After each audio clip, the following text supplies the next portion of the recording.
Botir Ali Ergashev, O'zbekiston milliy terma jamoasi darvozaboni.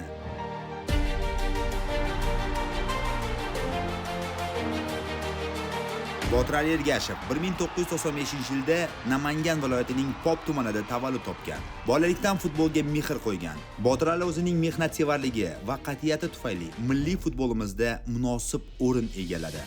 2024-yildan buyon Farg'onaning mashhur Neftchi klubi safida muvaffaqiyatli to'p surib kelmoqda.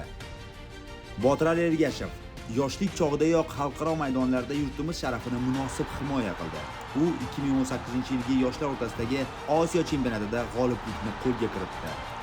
Keyingi yillarda ham u o'z mahoratini namoyon etib, 2025-yilda Neftchi bilan O'zbekiston Super Ligasi chempionligini qo'lga kiritdi. 2026-yilda esa O'zbekiston Super Kubogi sohibi bo'ldi. Maydondagi jasorati, mas'uliyatini his etib bilishi va har bir uchrashuvdagi fidokorona harakatlari Botir Ali Ergashevni milliy terma jamoaning munosib vakillaridan biriga aylantirdi.